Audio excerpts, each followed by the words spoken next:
은혜가 많이 임하죠. 감사합니다. 우리가 가지고 있는 성경은 하늘에서 뚝딱 떨어진 것이 아니라 하나님께서 각 시대를 향한 하나님의 백성들을 위해 쓰여졌다는 것을 우리는 알아야 합니다. 구약은 이스라엘 백성들을 위해 쓰여졌다면 신약은 교회를 향한 말씀들이었습니다. 그래서 사실 이 복음서들도 교회를 위한 서신들이다, 그렇게 이해를 하면 좋겠습니다. 마가복음을 마가가 왜 썼느냐? 교회를 위해 썼다는 것이죠. 마태 또한 마태복음을 기록한 이유도 교회를 위한 서신서다라는 것을 말씀을 드리는 겁니다. 예배 시간 안에 마가복음을 1장에서 16장까지, 그때는 장은 나누어지지 않았습니다만 전체를 다 읽었느냐 아니면은 반만 읽었느냐, 그것은 우리가 자세히는 알 수 없지만, 그러나 대부분 성경을 마가복음이라 그러면 다 읽었을 가능성이 많다고 학자들은 주장을 합니다. 그러므로 마가복음을 마가가 썼을 때 그 당시 어떤 상황이었는가? 그래서 우리 신학생들이 이 신학적 배경, 이 성경이 쓰여진 배경에 대한 공부를 적지 않게 합니다. 이 말씀이 왜 쓰여졌고 어떤 상황 속에서 쓰여졌는지를 이해할 때에 오늘 2000년이 지난 오늘 이 시대에도 하나님의 말씀은 여전히 우리에게 진리로 변함이 없는 말씀이요, 또 지금도 변함없이 우리에게 적용을 할 수 있고 이 하나님의 말씀에 순종할 수 있기 때문입니다. 마가복음을 마가가 쓸 때는 주후 64년에서 70년 사이로 추정하고 있는데요. 이 주후 64년부터 70년, 한 6년 동안은 이스라엘 유대 땅의 가장 어려운 시기였음을 우리는 알 수 있습니다. 첫 번째, 로마에서는 네로 황제가, 우리가 잘 아는, 지난번에 제가 한번 말씀을 드린 적이 있는데요. 네로 황제 때의 가장 큰 어려움 중에 하나는 로마 시내의 화재 사건입니다. 12개 구역 중 10개 구역이 불에 탄 엄청난 사건이 있었습니다. 많은 사람들은 이 화재의 원인이 네로 황제에게 있다라고 그렇게 생각들은 하지만, 네로 황제는 이 화재의 원인을 누구에게 돌렸느냐? 그리스도인들에게 돌리기 시작했습니다. 그래서 로마 시내 전체가 이 불을 저지른 것은 다름 아닌 기독교인들이다라고 해서 기독교인들을 향한 핍박이 엄청나게 시작된 때가 주후 64년 때였습니다. 네로 황제가 얼마나 잔인하게 기독교인들을 죽였고 박해를 했느냐 하면, 자기 정원을 그리스도인들의 시체를 가져다가 불땔감을 만들어서 불로 붙여 환하게 했다 할 정도로 이 네로 황제는 아주 잔인한 사람이었습니다. 그러므로 당장의 로마 교회 안에 어려움이 있었습니다. 로마 교회 안에 핍박이 있었습니다. 사람들로 하여금 온갖 그런 소문에 이 로마 화재가 기독교인들 때문에 일어났다는 그 사실 하나만, 소문 하나만 가지고도 엄청난 불이익을 당하고 핍박을 당하고 죽임을 당했던 그런 시대에 마가가 마가복음을 기록한 이유가 바로 이 로마 교회를 위해서 썼다는 사실입니다. 그럴 때에 오늘 이 13장의 본문의 말씀은 그러한 핍박과 어려움 속에서도 믿음을 잃지 말고 음부의 권세가 이기지 못하는 교회의 그 진리의 말씀을 붙잡고, 오늘 13절 말씀처럼 누구든지 끝까지 너희가 내 이름으로 말미암아 모든 사람에게 미움을 받을 것이나 끝까지 견디는 자는 구원을 얻으리라. 좀 이해가 달라지죠? 편안하고 아무런 문제가 없는 교회를 향한 메시지가 아니라, 지금 로마 온 시내가 화재로 인한 어려움, 또 그 화재의 원인이 기독교인들이라고 하는 엄청난 그 핍박과 박해 속에서 이 마가복음이 쓰여졌고 마가복음이 로마 교회로 향해 전달되어졌다고 하는 것은 그 당시 성도들이 마가복음을 읽고 들으면서 그들의 예배가 어떠했는지, 그들의 찬양이 어떠했는지, 그들의 신앙 고백과 그들의 신앙생활이 어떤 모습이었는지 추측이 좀 가죠. 그 당시 때에 로마뿐만 아니라 유대 땅에서는 반정부 시위로 인해 참 시끄러웠습니다. 로마 황제의 입장에서는 자기들이 다스리는 나라와 민족들을 평안하게 좀 다스리면 참 얼마나 좋겠습니까? 그런데 그 중에 제일 골치가 아팠던 지역이 유대 땅이었습니다. 유대 땅은 유일신 여호와 하나님을 섬기는 유대인들의 그 유대주의로 인하여 황제 숭배를 거부하고 아주 이 유대인들의 그 독특한 유일한 신앙 색깔 때문에, 문화 특징 때문에 로마 입장에서는 늘 골칫덩어리였어요.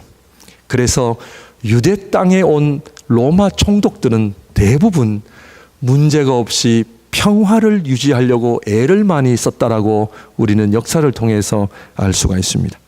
그런데 주후 64년 정도의 로마의 화재 사건이 일어난 그 당시에 유대 땅에서는 엄청난 반로마 정부를 향한 시위가 시작이 돼서 결국에는 이 전쟁이 4년까지 가게 됩니다.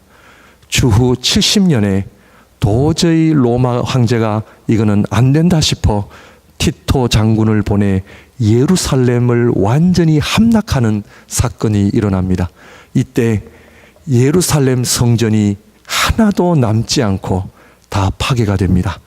돌 사이에 금이 있다라는 소문이 퍼져 로마 군사들이 그 금을 캐기 위하여 성전 돌 하나까지 다 부서뜨리는 사건이 일어나는데 이스라엘은 이때 자기 땅을 잃어버리고 주후 70년부터 주후 1948년까지 자기 땅이 없는 떠돌이 인생으로 살았던 민족이 유대인입니다.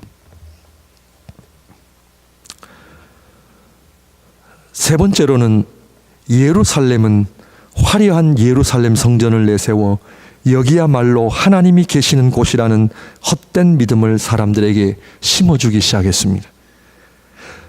그 당시 예루살렘 성전이 얼마나 화려했는지 지나가는 사람들이 그냥 지나가지 못할 정도로 그 모습에 사로잡혔다는 것입니다. 오늘 마가복음 13장 첫 번째 나오는 말씀도 제자들이 예수님께 물었습니다. 이 성전이 무너지는데 언제 무너집니까? 이 화려한 성전이, 엄청난 웅장했던 이 성전이 언제 무너집니까? 여기에 대한 예수님의 대답이 오늘 마가복음 13장 1절에서 13절까지 말씀하고 있음을 우리는 알 수 있습니다. 한 역사가는 이렇게 고백을 했습니다. 정면에서 보는 성전의 모습은 사람들의 마음이나 눈을 놀라게 하기에 충분했다. 성전의 모든 지붕은 엄청난 무게의 금판으로 덮여 있었다. 그리하여 태양이 떠오르자 매우 번쩍이는 광채를 반사했고 그것을 바라보는 사람들은 마치 태양 광선 자체를 볼 때에 행동하는 것처럼 눈을 다른 곳으로 돌려야 했다. 사람들은 성전의 규모, 아름다움, 경제적인 능력에 모두들 매료되기에 충분했다. 서구 교회에, 우리 한국 교회에 아마 대표적인 교회들, 대형 교회가 지닌 교회의 모습이 아마 그 당시 예루살렘 성전이지 않았나, 그런 또 추측도 한번 해봅니다.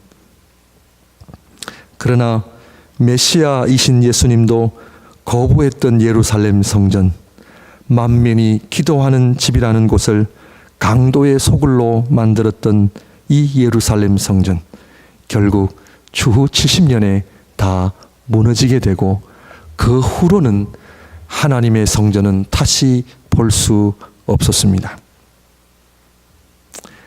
이런 어려운 상황에서 복음을 보호하고 복음을 증거하는 필요성을 느끼게 된 마가는 사복음서 저자들 중에 가장 처음으로 복음서를 기록한 저자였습니다. 그래서 이 마가복음을 마가는 기록하면서 그 당시 로마 교회와 유대 교회를 향한 절박한 간절한 마음으로 이 복음을 기록했던 것입니다. 사랑하는 성도 여러분, 지금 우리의 상황은 어떠합니까?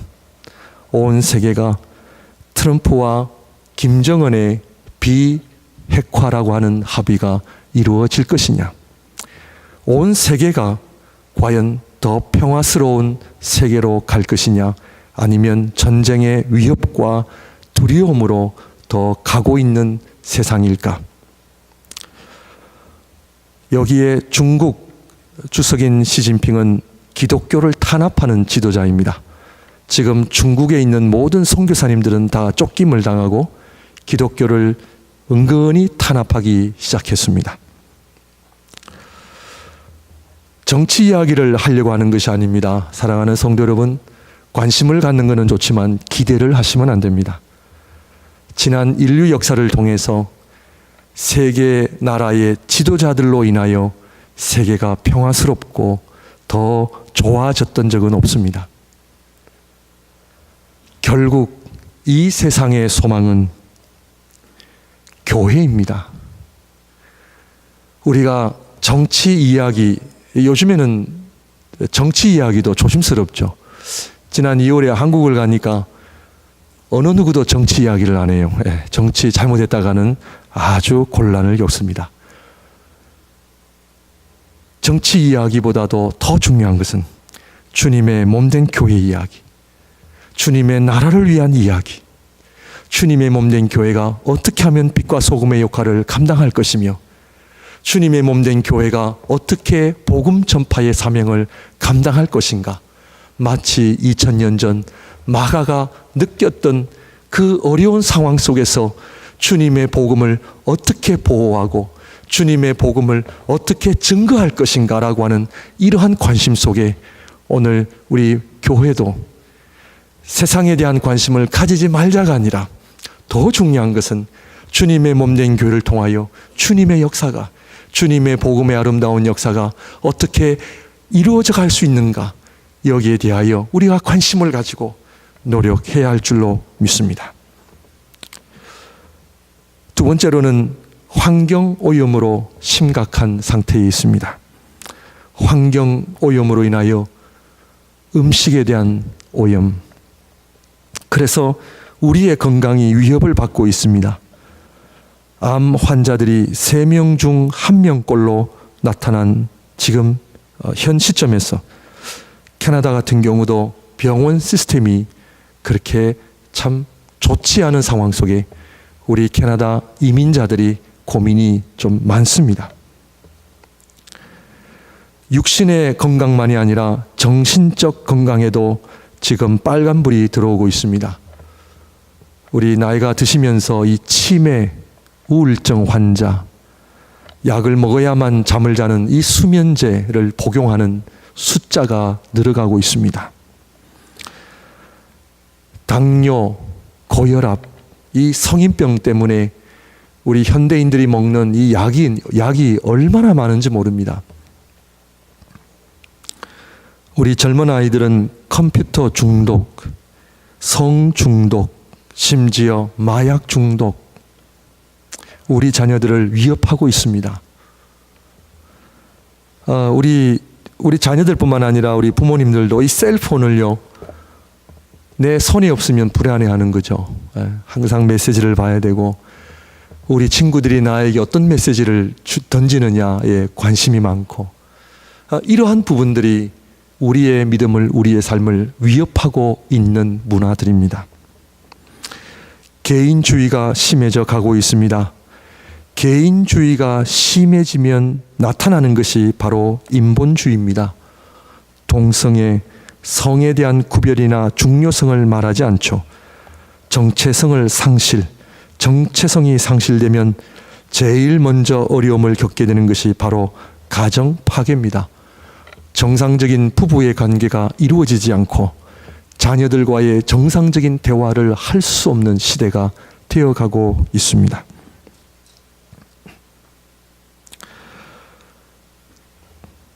세상은 어떻게 되든, 우리 부모님은 어떻게 되든, 우리 자녀들은 어떻게 되든 나만 행복하면 되고 나만 잘 살면 된다라고 하는 개인주의가 지배적인 가치관에 우리가 살고 있습니다. 교회는 날이 갈수록 힘을 잃어가고 있습니다. 예루살렘 성전처럼 화려한 교회는 있지만 그 안에 복음의 능력, 복음의 감격이 사라지고 있습니다. 서구 교회의 쇠퇴, 지금 우리 한국 교회도 이미 쇠퇴를 시작한 지 오래되었습니다. 기독교인이 4분의 1 된다라고 자랑했던 우리 한국이 여전히 부정부패가 만연하고 여전히 교회는 바른 길을 제시하지 못하고 있습니다. 교회가 세상을 걱정하는 것이 아니라 도리어 세상이 교회를 걱정하는 시대가 되고 말았습니다. 오늘날 교회들이, 문 닫는 교회들이 참 많이 늘어가고 있고요. 이 한국에서는 큰 교회들도 그 교회 건물을 유지할 수 없어서 팔려가는, 또 팔아야 되는 그런 시대가 되고 말았습니다. 예루살렘 성전을 무너뜨리게 하심으로 우리 믿는 자들을 향한 경고의 메시지를 오늘 특별히 마가복음 13장에서는 우리는 들어야 합니다. 마가복음 13장 말씀은 예루살렘 성전이 무너지는 것과 말세에 일어날 현상들과 복합적으로 섞여 있는 말씀이죠. 그 이유는 성전의 무너짐은 곧 하나님의 심판, 그리고 말세에 나타나는 현상들과 비슷하기 때문임을 우리는 알아야 합니다. 기독교가 쇠퇴를 하고 교회가 쇠퇴를 한다고 하는 것은 그 나라와 국가와 사회를 향한 하나님의 경고입니다. 예루살렘 성전이 그냥 무너진 것이 아니라 이것은 하나님 나라의, 하나님 말씀에 대한 심판의 결과라는 것이죠.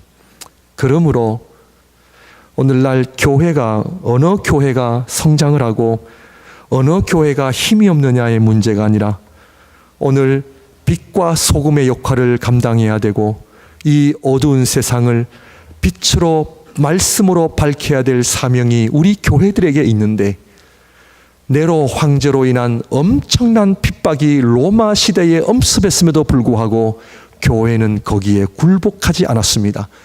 교회는 그 안에 말씀이 있고 복음이 있고 진리가 있었기 때문에 지금까지 교회를 향한 어떤 핍박 속에서도 살아왔던, 존재했던 공동체가 교회였습니다. 그런데 이 시대는 핍박이 아니라 세속화입니다. 이 세속화는 엄청난 빠른 속도로 교회를 무너뜨리고 있습니다. 이 시점에 우리는 마가복음 13장의 말씀을 통하여 우리 목양교회, 우리 교회는 많이 나오고 적게 나오고 우리가 좀 더 열심을 내고 열심을 내지 않고 그런 문제가 아니라 우리는 국가와 사회적인 그런 자리에서 오늘 이 시대를 바라볼 수 있는 성경적 관점이 우리에게는 필요합니다. 오늘 이 말씀은 예루살렘 성전에 대한 심판과 말세에 대한 심판의 말씀을 함께 하신 이유는 교회가 쇠퇴를 하고 목회자들이 타락할 때에 그 사회가 얼마나 어려워질 것인가를 우리 주님께서 말씀하고 계신다는 것입니다. 우리 교회는 어떻습니까? 살아있는 예배, 말씀이 살아있는 예배, 성령 충만한 교역자들, 성령 충만한 성도들로 가득 차 있습니까? 이 질문을 던지는 것입니다. 오늘 본문인 마가복음 13장 전체에 대한 좀 이해를 한다면 첫째로 좀 정리를 해드립니다. 첫째로 거짓된 소망에 쏙지 말라고 주님 말씀하십니다. 예루살렘 성전이 화려하다고 하여 쏙지 말라는 것입니다. 예배를 참석하고 신앙인들처럼 행동한다 하여 진짜 하나님의 백성이 되는 것은 아님을 말씀하고 계십니다. 겉으로 화려한 것은 진정한 믿음과는 상관이 없음을 우리 주님 말씀하십니다. 목사라 하여 신앙생활 잘하는 거 아닙니다. 이 얘기입니다. 내가 예배를 참석한다 하여 신앙생활을 잘한다, 이 얘기가 아니라는 겁니다. 둘째로, 본인들이 메시아라고 자처하는 사기꾼들이 판을 치는 세상이 될 것임을 경고하셨습니다. 어떤 유행을 따르게 하고 겉은 진실 같으나 속은 진실과 상관이 없는 그릇된 가르침들이 판을 칠 것임을 경고하셨습니다. 디모데후서 3장에는 말세에 사람들이 미혹하는 영으로 인하여 귀신들의 가르침을 따르리라, 엄청난 예언입니다. 귀신들의 가르침을 따르는 일들이 말세에 일어날 것이라고 주님 경고하셨습니다. 우리 성도님들, 말씀을요 잘 배우셔야 되고요, 어디 아무 데나 가서 배우시면 안 됩니다. 아주 위험합니다. 셋째로, 거짓된 두려움에 사로잡히지 말라고 하십니다. 전쟁으로 인한, 지진으로 인한, 자연재해로 인한 두려움은 있을 수 있지만 전쟁과 지진, 자연재해 또한 하나님의 주권 아래에 있음을 알아야 함을 말씀하십니다. 넷째로, 그리스도인으로 산다고 하는 것은 박해도 받을 수 있음을 말씀하십니다. 제가 예측하는 것 중에 한 가지는 동성애에 대한 법이 합법화가 되면 교회에서, 이번에 우리 노회에서도 그 문제를 조금 어느 목사님 때문에 다뤘는데요, 동성애를 합법화하면 동성애가 죄다 설교하지 못하게 되고, 동성애 커플들을 주례 요청이 오면 거절하지 못한다는 거예요. 그렇게 되면 1차적으로 우리 목회자들이 이제 법에 위배가 되므로 감옥에 가거나 형사 처벌을 받게 되는 시점이 온다는 거예요. 그래서 교단의 헌법과 교회 내규를 바꿔야 된다, 그런 이제 목소리들이 올라오고 있는데요, 저는 좀 기대가 되어집니다. 사랑하는 성도 여러분, 복음을 위해 고난과 어려움은요 우리 성도들의 면류가 아닙니다. 사랑하는 성도 여러분, 이민생활 자체가 힘드시죠? 그런데요, 신앙생활을 편하게 하려고 하는 거 얼마나 위험한지 아십니까? 지난 주일에 신앙생활은 좀 버거워야 된다 말씀을 드렸습니다.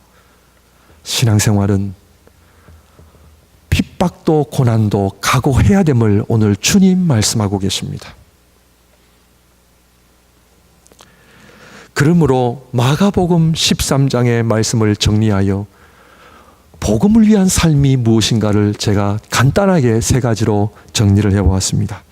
첫째로는 성전의 아름다움이나 화려함에 매료되는 신앙이 아니라 그리스도를 고백하고 그리스도를 따르는 삶을 살아야 합니다. 그리스도의 삶은 한마디로 이 세상과 완전히 다른 삶입니다. 예수님께서 이 땅에 사신 삶은 천국 백성의 삶임을 우리에게 보여주셨습니다. 뿐만 아니라 그를 믿는 모든 자들이 따라야 할 삶으로 이 땅에 오셔서 우리에게 보여주신 것입니다. 그 삶은 성공과 어떤 힘과 전쟁과 무기를 통해서 남의 것을 빼앗는 삶이 아니라 그것은 바로 철저하게 사랑과 용서하는 삶입니다. 그리고 마가복음 10장 45절 말씀처럼 인자가 온 것은 섬김을 받으려 온 것이 아니라 도리어 섬기려 하고 많은 사람의 대속물로 주려 함이니라. 우리 그리스도를 따르는 삶은 원수도 사랑해야 되는 천국 백성의 사명을 우리는 알아야 합니다. 그것은 바로 사랑과 용서하는 삶입니다. 교회 공동체는 물질이나 어떤 학연이나 어떤 관심이 맞는 그런 사람들의 모임이 아니라 예수 그리스도를 주로 고백하고 하나님의 말씀만이 유일한 진리임을 고백하는 공동체이기 때문에 세상과 전혀 다른 곳입니다. 세상과 타협해서도 안 되고 세상처럼 나아가서도 안 됩니다. 이 교회는 사랑과 용서하는 교회, 서로 이해하고 용납할 수 있는 성도들의 모임이 주님의 공동체임을 기억하시기를 바랍니다. 오늘도 이 자리에서 하나님의 말씀을 듣는다는 것은 내 뜻과 내 계획과 내 생각을 다 꺾고 하나님의 말씀에 내 모든 삶을 드리겠다라고 하는 결단이 있는 곳이 예배 시간입니다. 예배 순서가 설교기 때문에 하는 것이 아닙니다. 왜 예배에 설교가 중요하냐면 우리의 삶의 중심은 하나님의 말씀이기 때문에 그래요. 내가요, 저 교인이 아무리 싫어도요, 사랑하라, 용서하라 하셨기 때문에 사랑해야 되고요, 용서해야 됩니다. 아멘이십니까? 주님의 교회는 주님이 주인이시기 때문에 그 말씀에 순종을 해야 된다, 이 말씀입니다. 그러므로 오늘날 신앙생활은 어떤 아름다움이나 화려함을 쫓아가는 그런 비본질의 무게를 두는 신앙생활은 아주 위험합니다. 결국 우리의 믿음을 돌아보는 가운데 하나님이 기뻐하시는 믿음은 예수 그리스도를 바라보고 예수 그리스도께서 우리에게 보여주신 그 삶을 따라가고 순종하며 본받을 때에 이 땅에 하나님이 기뻐하시는 온전한 교회, 온전한 성도가 되리라 믿습니다. 둘째로, 교회는 복음을 전파해야 합니다.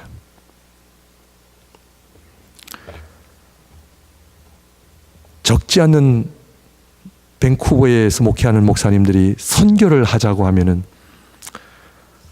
많은 목사님들의 고백은, 목사님, 성도님들이 너무 어려워해서 선교하기가 너무 어렵습니다. 진짜일는지 가짜일는지는 제가 잘 모르겠습니다. 오직 성령이 너에게 임하시면 너희가 권능을 받고 어떡하라고요?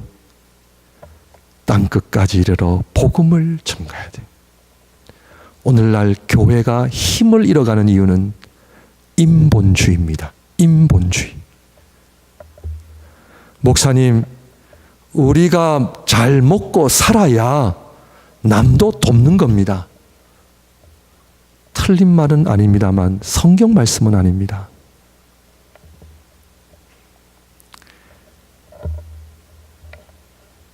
교회의 사명은 사람을 기쁘게 하는 데 있지 않습니다. 주님께서 하라 하시니까 하는 겁니다. 오늘 마가복음 13장에 만국에게 복음이 전파되어야 하리니, 사랑하는 성도 여러분, 우리가 기도를 해야 되는 이유는요, 우리가 건강하고 우리의 사업과 직장이 잘 되기 위해서 기도도 해야 되지만 1차적으로 기도해야 되는 사명은 만국 백성을 향한 하나님의 복음 전파를 위해서 기도해야 됩니다. 기도할 수 없는 조건들이 많이 있죠. 오늘 이 마지막 예루살렘 성전의 파괴와 말세에 관한 징조를 주님 말씀하시면서 복음 전파해라. 목양교회는 복음 전파하는 교회입니까? 성도님들, 샘터 모임을 왜 해야 되는지 아십니까? 복음 전도 때문에 그렇습니다. 복음 전도 때문에 그래요. 우리가 서로 사랑하고 우리가 한 마음이 되어서, 교회 때문에 상처받은 분들 많이 교회를 안 나온다는 그런 정보가 있지 않습니까? 어떻게 해야 됩니까? 어떻게든 우리 서로 사랑하고 하나가 되어서 우리 주위에 교회 다니지 않는 분들, 예수 믿지 않는 분들 전도해야 되지 않아요? 전도가요, 얼마나 어려운지 모릅니다. 그런데요, 주님 하라 하셨으니까 하는 겁니다.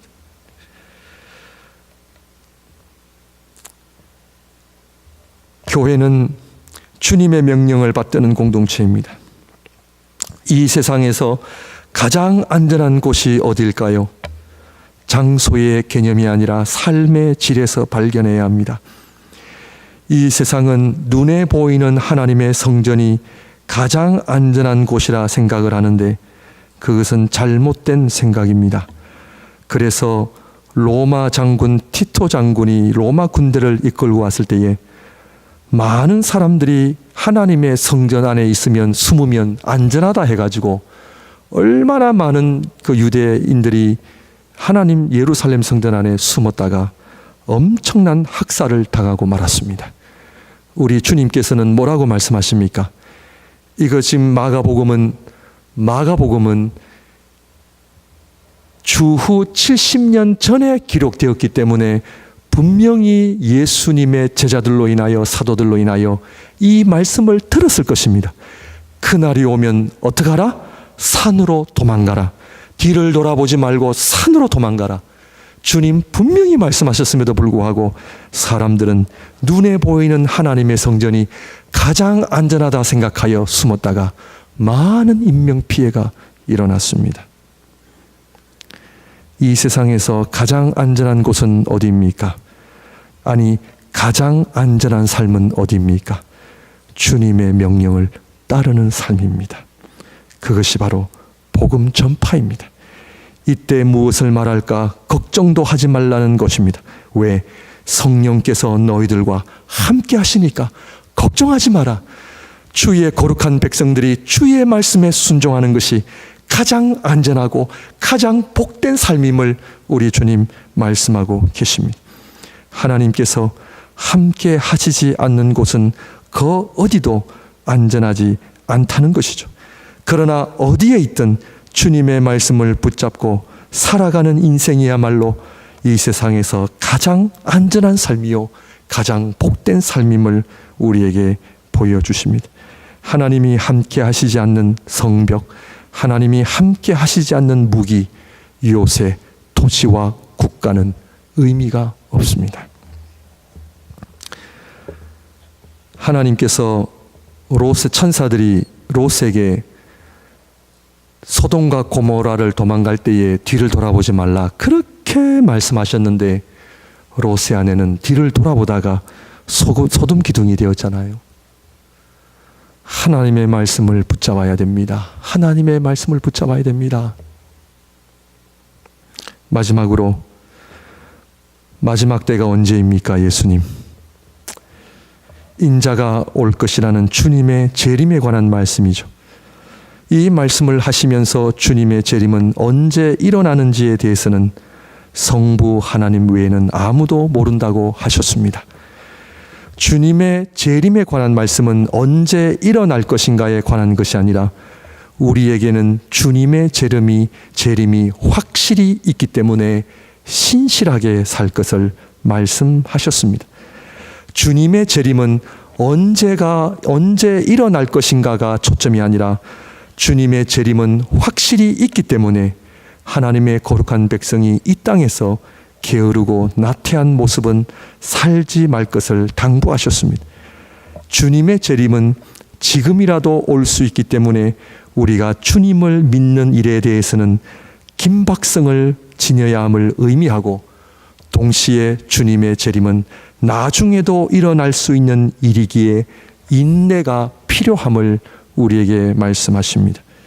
그러므로 주님의 재림을 맞이하는 바른 자세는 하늘만을 쳐다보는 것이 아니라 우리에게 주어진 시간과 물질, 건강을 통해서 추수할 것은 많되 일꾼이 적다는 주님의 요청에 따라 지금 있는 자리에서 열심히 주님을 섬기는 것을 말씀하십니다.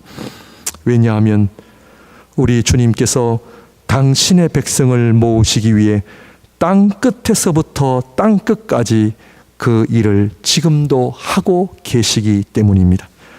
우리에게 인내가 필요한 것은 우리 또한 천국 백성을 땅 끝에서부터 땅 끝까지 모으시는 그 주님의 일에 우리가 동참하기 때문입니다. 뿐만 아니라 주님의 재림이 있기까지 거짓 선지자들과 거짓 메시아들이 나타나 믿는 자들을 미혹하는 일들이 일어날 것을 경고하셨죠. 이 사명은 나 혼자 잘할 수 있겠지가 아닌 교회 공동체가 얼마나 하나가 되어야 하고 주님의 몸을 신실하게 이루어 가야 함을 우리에게 말씀하고 계십니다.